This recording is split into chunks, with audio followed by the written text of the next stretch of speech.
د پاکستانی پوځي رژیم پر وړاندې د غچ اخیستنې له عملیاتو وروسته اوس د دغه هیواد ملیشو دلته د کونړ په ناړۍ او یو شمېر نورو ولسوالیو کې د عامو خلکو هستوګنیز کورونه نښه ګرځولي.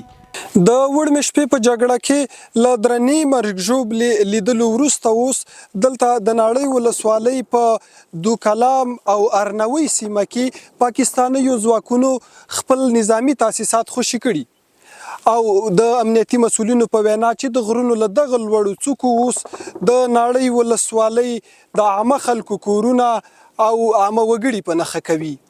ټول د عوامو خلکو باندې او کلي کورونه چې دی په نښه کړو هغه ویشتل. زمینی جنګ کې زموږ سیال هم نه دي، خو داسې ده چې به زموږ مقابل نه دي نشي کېدی چې موږ سره چې دی د جګړې توان ولري په زمینی جنګ کې. نور هوایي هوانونه راولي، توپونه راولي او تر پوستو ته یې اور اچولی، پوستې ولا وهلي دي او پاکستاني پوځیان چې دي هغه یې په شا کړي دي.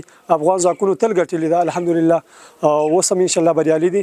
خو پاکستان ملیشې همدغه ده چې هوایي او زمیني بریدونو کې زموږ عوام یې په نښه کړي دي، زموږ کلي ولي، زموږ باندې ولي.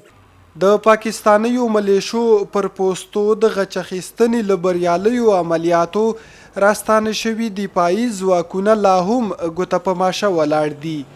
دوی وایي د سر په بدل د خپلې خاورې له هرې لویشتې څخه ساتنه کوي. ته اجازه نه ورکوي چې دې خاورې یو لېش ځمکه زموږ نه غصب کړي او یا زموږ په خاورو باندې هغې تجاوز او تعرض وکړي. نو انشاءالله دا ټول مجاهدین تقریبا 400-500 مجاهدین راغلي دي، خطونه ته پراته دي. انشاءالله دا بل ورځ چې عملیات وشو بېګا تقریبا 8 بجې نه تر سهاره پورې داسې عملیات جریان لرله.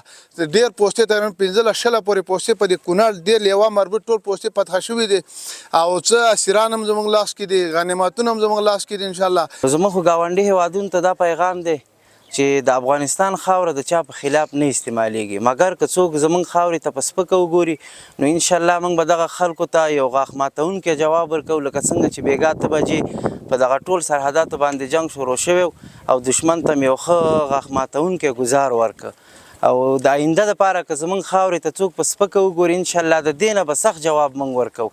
پرزي کرښې ته نږدې سیمو کې په سپکو او درنو وسلو سمبال افغان امنیتي او دفاعي ځواکونه د احتمالي جګړې د بیا پیل لپاره چمتووالی ښیي. د کونړ امنیتي مسؤلین وایي د مشرتابه له لوري ورته سپارښتنه شوې چې پر افغان خاوره تیري کوونکو ته غاښ ماتونکی ځواب ورکړي.